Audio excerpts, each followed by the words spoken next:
नमस्कार doctor sir. मैं last 15 साल से फिटनेस इंडस्ट्री में हूँ। मेरा नाम अंकुर विजय है और मैं को फाउंडर क्वांटम फिटनेस को रिप्रेजेंट कर रहा हूँ। तो डॉक्टर साहब, एक क्वेश्चन जो मेरा आज आपसे है वो बड़ा इंपॉर्टेंट क्वेश्चन है। लोग हेल्थ को, अभी अपन हार्ट की बात कर रहे हो, हेल्थ को बड़ा माना जाता है कि हार्ट हेल्थ की अगर हम बात करते हैं तो फिटनेस को बड़ा इंपॉर्टेंस दी जाती है। लेकिन अभी मैं रिसेंटली देखने लगा हूँ, आफ्टर कोविड हमारे पास जो मेंबर्स विजिट करने आते हैं उनको बड़ा इनसिक्योरिटी फील होती है। क्या वो मिथ है, ये मैं आपसे जानना चाहूँगा कि आफ्टर कोविड हार्ट के केसेस जिम में बहुत ज़्यादा हो रहे हैं, जिम कर रहे हैं, कार्डिक अरेस्ट आ रहा है, हार्ट फेलियर हो रहे हैं। तो क्या ये मिथ है या इसमें आपका क्या मतलब सजेशंस रहेगा?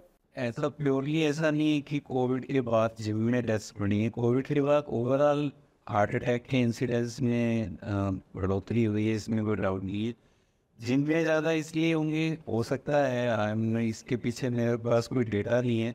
जिम इंडस्ट्री बहुत डेवलप हुई है कोविड के बाद, क्योंकि लोगों को लगा कि जनरल फिटनेस ज़रूरी है। और कोविड के दौरान भी, कोविड के बाद भी जिम भी ज़्यादा लोग जाने लगे हैं, तो जहाँ ज़्यादा लोग जाएंगे वहाँ इंसिडेंट्स भी ज़्यादा होंगे, ऐसा है।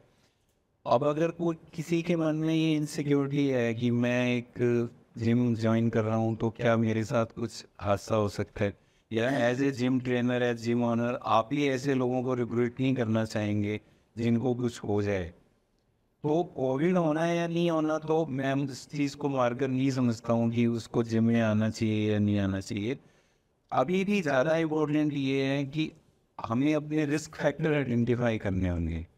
ठीक है, अगर मेरे फादर को, ब्रदर को, दादा को कम उम्र में, पर्टिकुलरली कम उम्र में अटैक हुआ है, तो मुझे भी होने की संभावना है, जेनेटिक। अगर मैं स्मोकर हूँ, सीडेंटरी लाइफस्टाइल जीता हूँ, या मेरा कोलेस्ट्रॉल बहुत ज़्यादा है, मेरा ब्लड प्रेशर ज़्यादा है, मेरी शुगर ज़्यादा है, तो सडनली जिम में जाके एक्सरसाइज करना मेरे लिए नुकसानदायक हो सकता है। तो एक तो जिनको ये रिस्क फैक्टर्स हैं, पर्टिकुलरली मैं बोलूँगा कि यंग एज में डायबिटीज़ वो सब इतना कॉमन नहीं होगा जो आपके पास जिम करने आएगा। बट अभी 40s में भी लोग बहुत जिम ज्वाइन कर रहे हैं, 50s में भी ज्वाइन कर रहे हैं।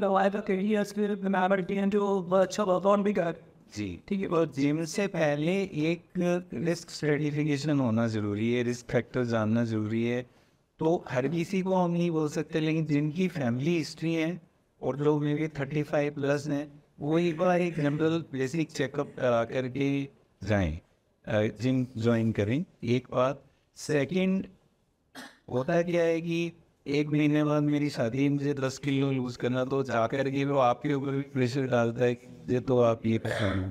तो हर चीज़ ग्रेडेड वे में होनी चाहिए। तो वो दैट यू नो बेटर कि किस तरह से हमें, जैसे आप एडवाइस करते हैं कि पहले दिन 10 मिनट ही आप ट्रेडमिल करेंगे, फिर एक वीक बाद आप 15 मिनट्स करेंगे। अगर ग्रेडेड वे में एक्सरसाइज होगी तो बॉडी साथ में एक्लिमेटाइज करती है, तो फिर जो अनफॉर्चुनेट इंसिडेंसेस हैं उनको प्रिवेंट किया जा सकता है, ताकि बॉडी का जो है वो साथ साथ एक्लिमेटाइजेशन हो जाए।